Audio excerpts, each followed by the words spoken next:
Shalom! Hoje iremos discutir as duas interpretações da conclusão de Marcos 7, versículo 19. No livro de Marcos, capítulo 7, versículo 19, Jesus fala em questões relacionadas à pureza e ao que torna uma pessoa impura. O versículo em questão se tornou um objeto de debate entre muitos estudiosos bíblicos e tradutores devido a interpretações divergentes do seu significado e tradução. As duas versões para a conclusão do versículo são: assim ele declarou puro todos os alimentos e purgando todas as comidas. Dependendo da versão da Bíblia que você use, passagens como esta são frequentemente interpretadas como Jesus desafiando a importância das estritas leis kosher encontradas na Torá e enfatizando a importância da pureza interior.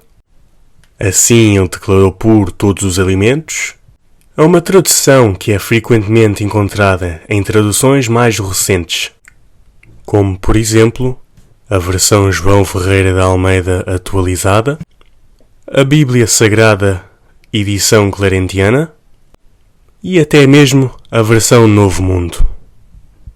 Por outro lado, purgando todas as comidas é uma tradução encontrada em versões mais antigas da Bíblia, como a Bíblia Almeida de 1903.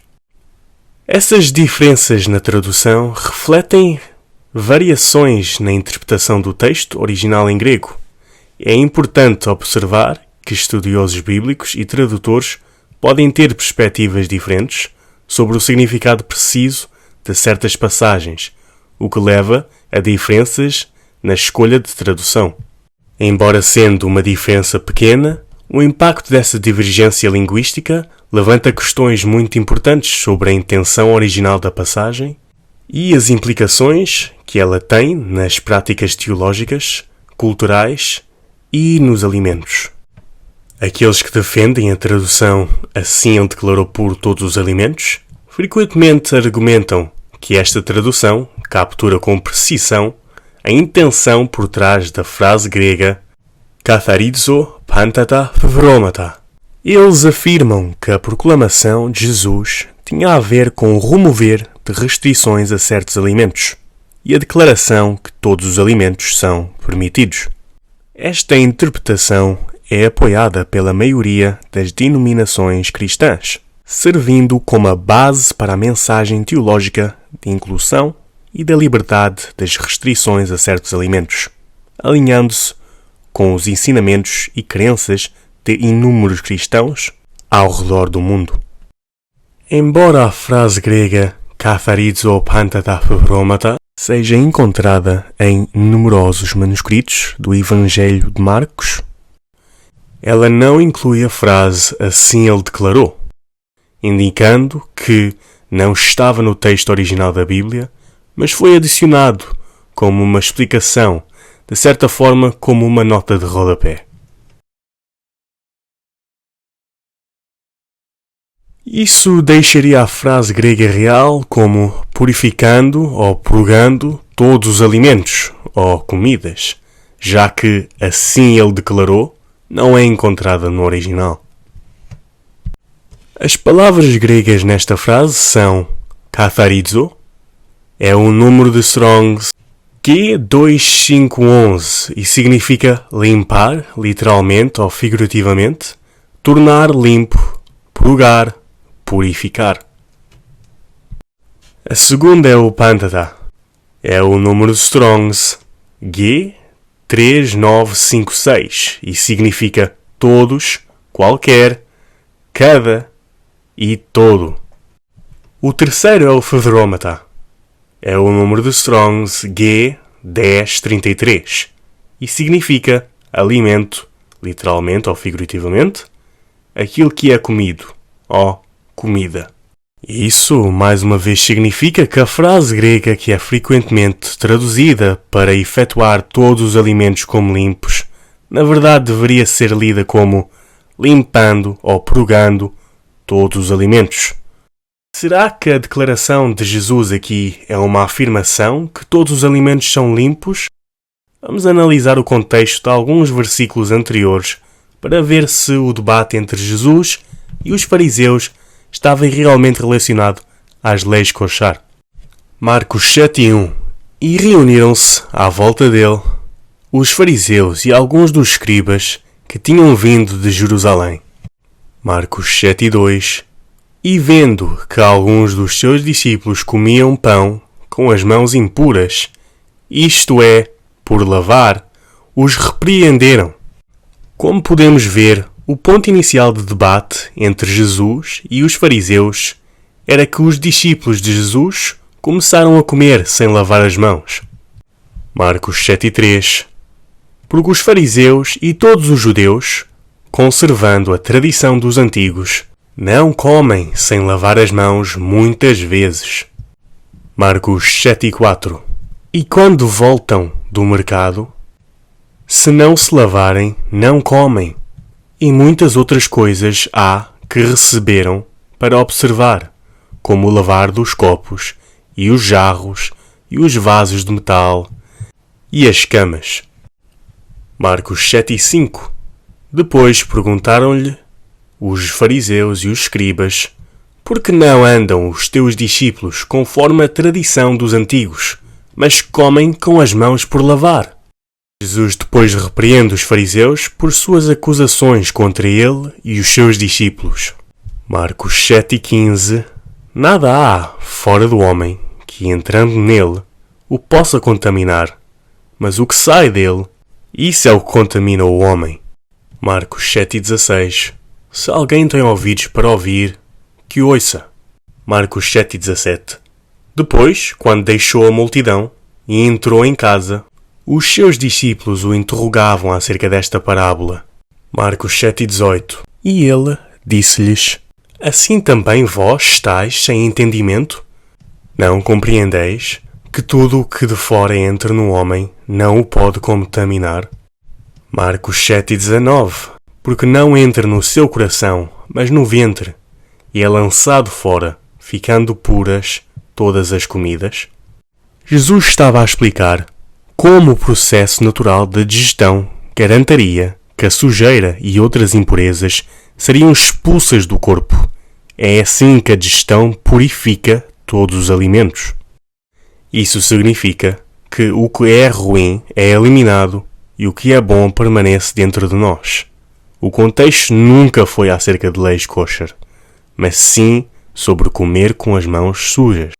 Vamos analisar a repreensão de Jesus aos fariseus na mesma situação, mas desta vez no livro de Mateus, para ver se este raciocínio faz sentido nos dois evangelhos.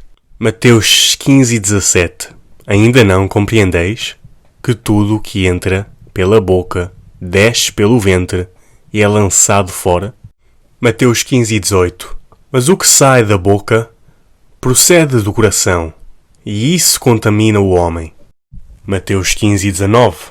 Porque do coração procedem os maus pensamentos, mortes, adultérios, prostituição, furtos, falsos testemunhos e blasfémias. Mateus 15:20. São essas coisas que contaminam o homem. Mas comer sem lavar as mãos, isso não contamina o homem. Mateus capítulo 15 e Marcos capítulo 7, ambos recontam o mesmo evento relacionado a Jesus e os fariseus. Ambos compartilham temas e diálogos comuns, mas também têm algumas variações em detalhes. Neste caso, Mateus 15 e 20 faz referência direta ao que Jesus estava-se referindo, sem espaço para especulação, e é por isso que esse relato não é alterado nas traduções da Bíblia. Como Marcos 7:19 não é tão específico, os tradutores utilizaram isto para adicionar uma declaração que não reflete o verdadeiro contexto do versículo em questão. Purgando todas as comidas reflete uma tradução mais leal ao texto grego. A palavra purgando indica um processo de purificação e explica a capacidade do nosso corpo de remover impurezas ou elementos impuros dos alimentos. Não que agora é permitido comer qualquer alimento. Em termos de contexto, a tradução purgando todas as comidas se encaixa melhor com o contexto apresentado no restante capítulo e até mesmo nos outros evangelhos. A tradução purgando todas as comidas também se encaixa com as declarações feitas pelos apóstolos nos capítulos que ocorrem, cronologicamente, depois da suposta declaração de Jesus em Marcos 7:19.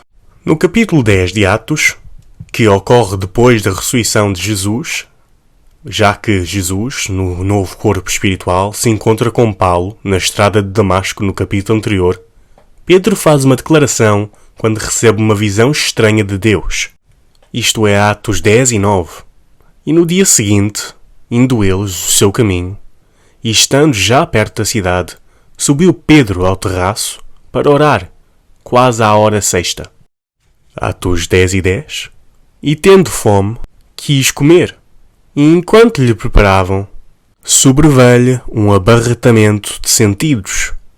Atos 10 e 11. E viu o céu aberto, e que descia um vaso, como se fosse um grande lençol, atado pelas 4 pontas, vindo para a terra. Atos 10 e 12. No qual havia todos os animais quadrúpedes, répteis da terra e aves do céu. Atos 10 e 13. E foi-lhe dirigida uma voz: Levanta-te, Pedro, mata e come. Atos 10 e 14. Mas Pedro disse: De modo nenhum, Senhor, porque nunca comi coisa alguma comum e imunda. Por que é que Pedro faria a declaração que nunca tinha comido algo comum ou imundo, se Jesus supostamente já tinha declarado todos os alimentos como limpos e permissíveis antes da sua morte e ressurreição durante a sua vida na Terra? Além disso, apenas as traduções mais recentes da Bíblia têm a declaração inserida de que Jesus declarou todos os alimentos como puros. Quando olhamos para versões mais antigas da Bíblia em português, vemos que elas traduzem katharizo pantataphromata como purgando todas as comidas. Vamos ver como algumas dessas traduções antigas têm Marcos 7:19. Isto é a Bíblia João Ferreira de Almeida, de 1681. Traduz Marcos 7:19 como: Porque não entra em seu coração, senão no ventre, e sai à secreta, purgando todas as comidas. A antiga palavra portuguesa ventre é definida como a cavidade do organismo onde estão alojados os órgãos principais da digestão, a cavidade abdominal e também o conjunto das vísceras contidas nesta cavidade, especialmente o aparelho digestivo, o abdômen ou a barriga. Apesar da ortografia arcaica das palavras portuguesas antigas, purgando todas as comidas é o que se encontra na conclusão do versículo, e não uma declaração que todos os alimentos foram declarados limpos. Isto é a Bíblia João Ferreira de Almeida, de 1819, e traduz Marcos 7:19 como: Porque não entra em seu coração, senão no ventre, e sai à privada, purgando todas as comidas. A Bíblia João Ferreira de Almeida, de 1850, traduz Marcos 7:19 como: Porque não entra em seu coração, senão no ventre, e sai à privada, purgando todas as comidas. Outra vez, nenhuma declaração que todos os alimentos foram limpos. A Bíblia João Ferreira de Almeida, de 1860, traduz Marcos 7:19 como: Porque não entra em seu coração, senão no ventre, e sai à privada, purgando todas as comidas. A Bíblia João Ferreira de Almeida, de 1903, traduz Marcos 7:19 como: Porque não entra no seu coração, mas no estômago, e vai depois para a privada, purgando todas as comidas. Por último, vamos analisar diretamente o texto grego original. Alguns afirmam que a palavra grega katharizo seria melhor traduzida como purificar no contexto de Marcos 7,19, significando tornar algo anteriormente imundo limpo, e assim declarando todas as comidas limpas, em vez da palavra purgar, que indica um processo de purificação por uma ação de expulsão de impurezas ou elementos impuros de alimentos que são consumidos. Mas será que isso faz sentido no contexto das palavras de Jesus? Jesus dá a entender que o processo de purificação tem algo a ver com a privada. Isso é especialmente destacado pelo uso da palavra privada, que significa o banheiro ou latrina, uma casa de banho. É a palavra grega G856. Significa o esgoto privada ou uma sanita. Portanto, o significado das palavras de Jesus é que nada que seja consumido com as mãos sujas, entrando pela boca, pode contaminar o coração do homem. Aquilo que entra pela boca e não é útil para a digestão é expulso do corpo. Vamos ver onde mais essa palavra grega katharizo é usada nas Escrituras. Isto é Hebreus 9:14. Quanto mais o sangue de Cristo, que pelo Espírito Eterno se ofereceu a si mesmo, imaculado, a Deus, purificará a vossa consciência das obras mortas, para servirdes ao Deus vivo. A mesma palavra grega, katharizo, é traduzida como purificará neste versículo. O contexto é simples de entender.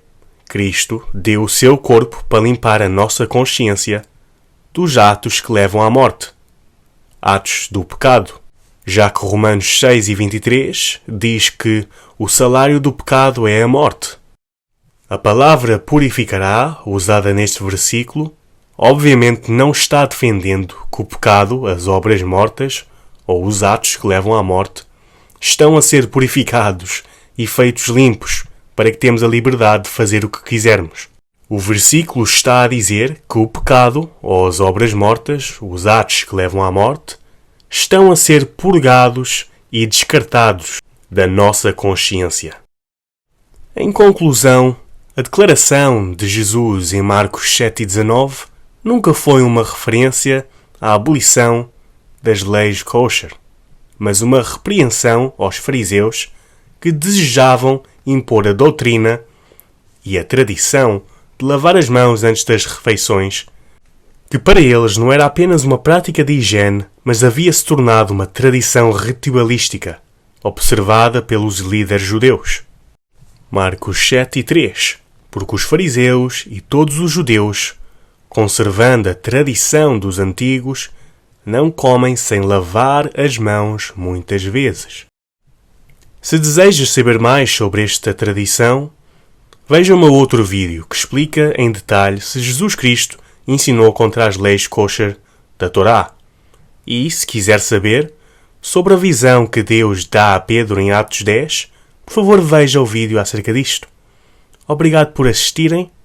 Shalom.